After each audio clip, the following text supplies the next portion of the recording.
Assalamualaikum warahmatullahi wabarakatuh. Sampurasun. Para siswa kelas 7 di mana wae ayana, kumaha daramang sadayana? Tepang deui sareng ibu ya dina pangajaran bahasa Sunda. Dinten ayeuna urang medar perkawis kaparigelan ngadongeng. Kumaha parantos siap? Yuk urang kawitan. Bismillahirrohmanirrohim. Kaparigelan ngadongeng. Materi bahasa Sunda pikeun siswa SMP kelas 7 semester 2. Kompetensi dasar 3.5 mengidentifikasi struktur, fungsi sosial, aspek kebahasaan, dan nilai-nilai kehidupan yang terkandung dalam dongeng. 4.5 menyusun dan mengkomunikasikan dongeng yang disimaknya dengan memperhatikan struktur dan aspek kebahasaan, pelafalan, dan lagu kalimat atau lentong, serta ekspresi yang tepat. Tujuan pembelajaran. Setelah selesai mempelajari materi pada bagian ini, peserta didik diharapkan dapat mengidentifikasi nilai-nilai dongeng, menyusun peta konsep, dan mengkomunikasikan dongeng tersebut dengan bahasa sendiri.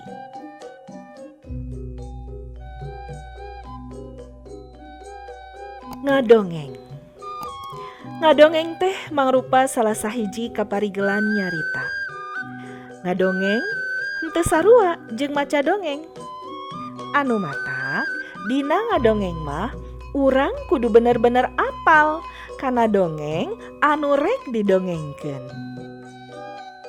Copelna apal kana jalan caritana ya. Aya sawatara hal anu urang kudu perhatikeun upama arek atawa eukeur ngadongeng. Samemeh ngadongeng, urang kudu merhatikeun hal-hal ieu di handap. Naon wae ya? 1. Maham kana eusi dongeng jeung jalan caritana. 2. Maham kana palaku katut pasipatanana. 3. Maham kana hal-hal anu dicaritakeun dina eta dongeng. Ngartos? Lajengkeun ya.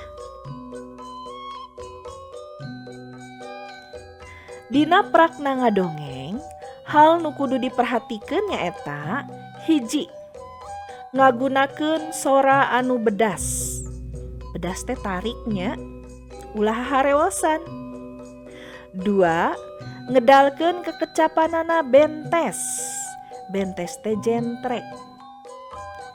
3. Bisa ngatur tempo, henteu gancang jeung henteu kendor teuing. Jadi ulah gancang teuing, ulah kendor teuing. Ngartos? 4. Wirahmana luyu jeung ungkara anu dikedalkeunna. 5. Paromana luyu jeung anu keur didongengkeun. Paroman teh ekspresi. Ekspresi larai. Pami bunga, ambek, jeung sajabana kedah luyu ya. 6. Pasang petana luyu jeung eusi dongeng. Gestur awakna. Ya, adegan ngajleng kudu siga ngajleng, adegan ceurik kudu siga ceurik kitu nya. Tah eta jadi pasang petana luyu jeung eusi dongeng. 7. Sikepna sawajarna, henteu kaleulewihi. Lajengkeun. Dina pasanggiri ngadongeng, anu diajen teh sacara umum mah ngomongku saperti ieu di handap. Janten upami hiji waktos hideep di pasian pancen miring pasanggiri ya, pasanggiri ngadongeng kudu meratoskeun ieu. 1. Vokal. Kedah bedas atawa kedah jelas. Janten bedas henteuna sora. A, I, U, E, O na kedah jelas. a, i, u, e, o, gitu kan. Tah itu vokal dina bahasa Sunda. Nu kadua, intonasi. Intonasi teh nyata lentong jeung wirahma. Kumaha lentongna ngambek, kumaha lentongna sedih. Tah eta kedah benten. Nu katilu, artikulasi. Bentes henteuna nguningakeun kecap. Ya. Nyebat kecap benten sareng kecap. Nah, gitu ya. Janten artikulasina kedah bentes, vokalna kedah jelas. Intonasina lentongna oge kedah pas. Opat, ekspresi. Ekspresi paroman jeung pasang peta. Jadi kumaha ekspresi rarai sareng kumaha gestur awakna. Tah eta kedah pas. Tah eta opat hal teh dina basa Sunda mah sok disebutna teh wirahma, wirasa jeung wiraga. Wirahma, wirasa, wiraga. Ngartos? Wirahma patali sareng lentong tadinya. Wirasa penghayatan karakter. Wiraga kumaha pasang petana, sikepna, gestur awakna. Ngartos sadayana? Nah, di handap ieu aya dongeng sakadang kuya jeung sakadang monyet. Yuk, urang Bandungan babarengan. Sakadang kuya jeung sakadang monyet melak cau. Isuk-isuk sakadang monyet geus datang. Nyampeurkeun ka sakadang kuya. Sakadang kuya. Hup. Keur naon? Biasa we keur moyan. Tembal sakadang kuya anu keur cinutrun dina batu.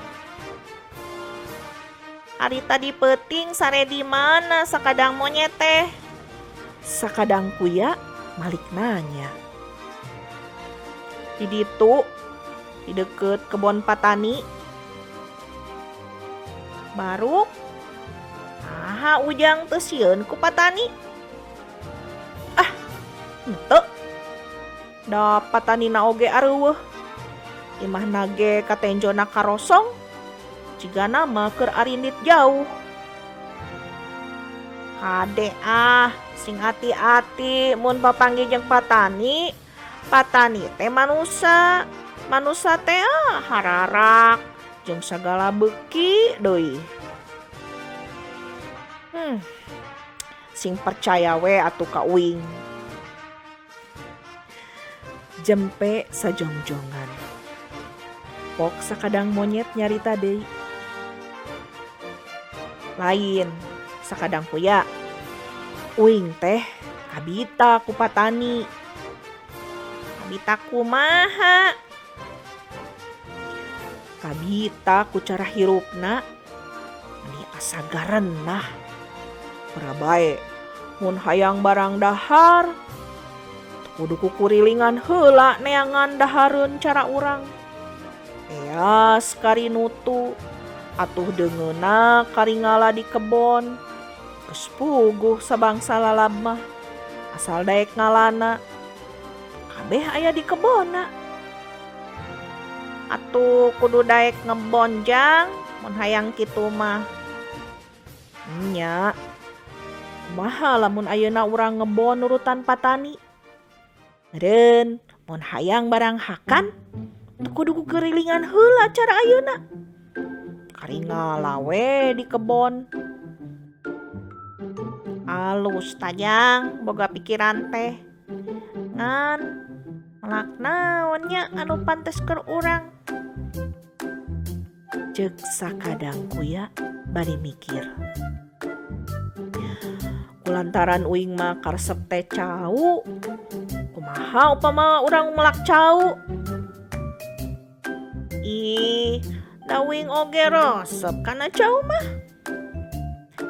Duanana sapagodos rek melak cau. Tapi di mana melakna? Sakadang monyet nanya.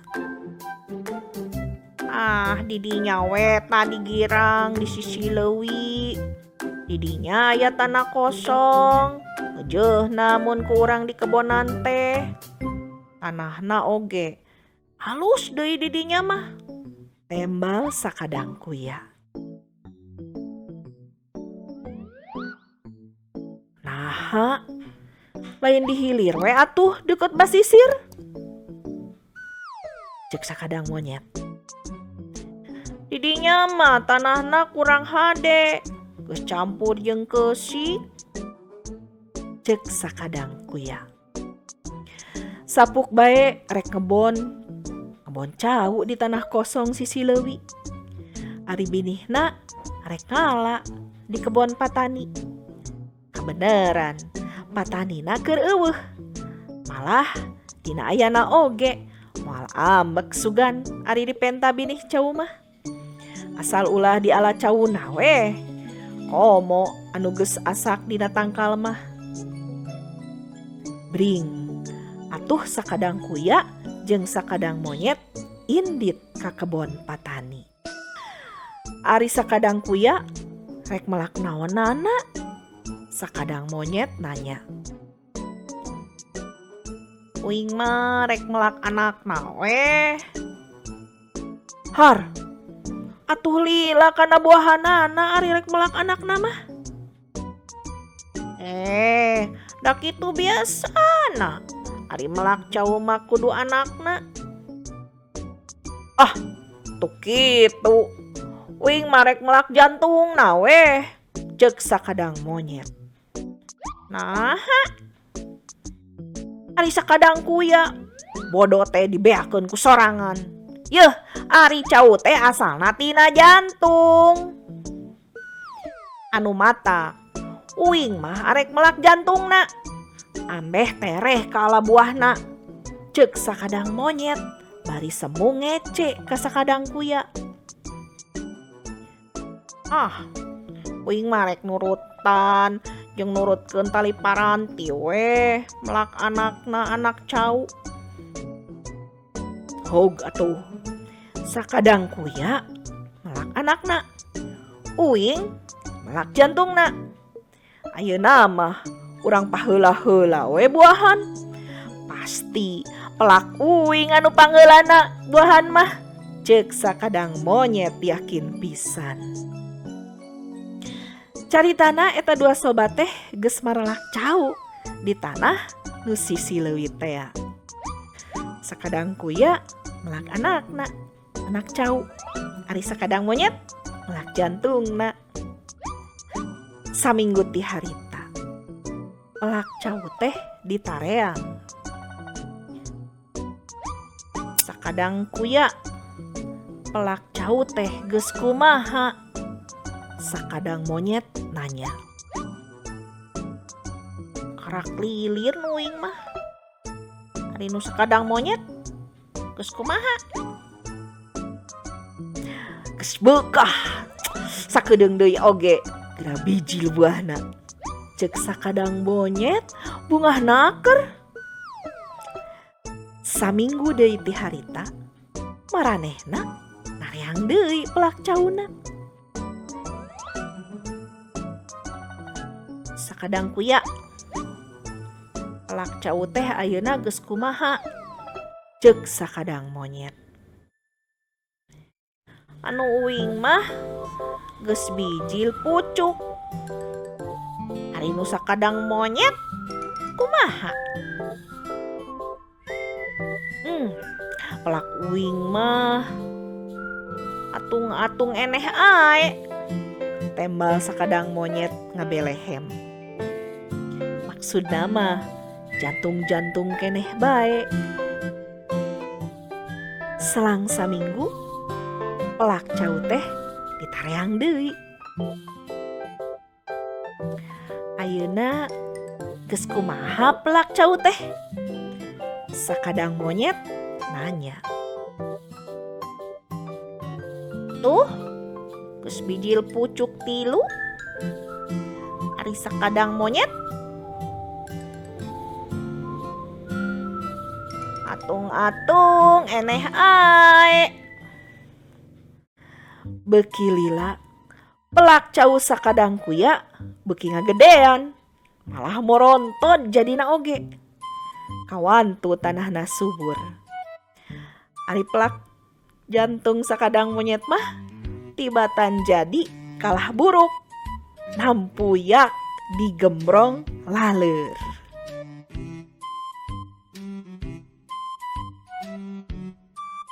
Ning alah uyuk siamah cek sakadang monyet bari nalapung pelak jantungna.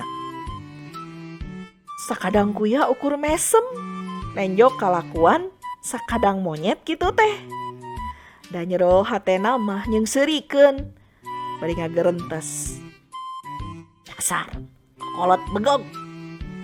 Teu umum atuh melak cau jantungna mah. Kitu cenanya. Cek dina hate sakadang kuya. Akhirna didinya teh ngan aya pelak cau anu sakadang kuya. Geus kitu mah diarantep weh, teu diteang-teang deui. Engke we cenah lamun kira-kira buahna geus arasak, rek diteang deui, bari sakalian diala. Kitu tah caritananya. Ningala uyuk siamah cek sakadang monyet. Berarti kalau buruk geuningannya pelak jantung nate, pelak cau nate anu monyet mah. Kitu teh caritana. Kumaha resep teh? Aya terasana ya caritana. Rame pisan. Lajengkeun. Parantos dugi kana latihan pancen. Nah, kumaha parantos siap kanggo latihan pancen? Naon tah latihan pancena? Ya, jadi latihan pancena teh prak diajar ngadongeng. Ngadongeng sakadang kuya jeung sakadang monyet melak cau. Tuluy laporanna dipidiokeun. Janten hideep ngadamel video waktu hideep. Iya, praktek ngadongeng sakadang kuya jeung sakadang monyet melak cau. Janten kedah hafal heula jalan caritana nya, dibaca heula jalan caritana kumaha. Terus tos apal, latihan heula ngadongeng. Emut kudu aya wirahma, wirasa, wiraga. Janten tiasa nganggo ekspresi ya, nganggo gerak. Kumaha pasang petana, kumaha jadi monyet, kumaha jadi kuya gitu nya. Kumaha wirahmana, kumaha lentongna dina waktu dialog monyet jeung kuya gitu ya. Tuh ibu tadi terus dipasian contoh hideep kedah langkung sae ti ibunya. Tiasa oge hideep nganggo engke dina waktos bade di video keuna nganggo acuk seragam ya. Anggo acuk seragam terus dipidiokeun nyungkeun bantosan raka hideep atanapi ibu ramah hideep kanggo midiokeunna. Ngartos sadayana? Ya, saparantos rengse video hideep anu nuju ngadongeng sakadang kuya jeung sakadang monyet teh teras kintunkeun kana Google Classroom hasilna diupload. Ya. Wilujeng mindabel pancen ya. Mudah-mudahan hasilna sae. Engke anu sae bakal dipilih ku ibu numpang saena. Aya. Hatur nuhun. Alhamdulillah. Panglawungan dinten ayeuna parantos rengse. Mudah-mudahan hidup sadayana biasa praktek diajar ngadongeng. Sing sae. Ya. Sakitu wae pangajaran dinten ayeuna, hatur nuhun kana perhatosanana. Assalamualaikum warahmatullahi wabarakatuh. Sampurasun.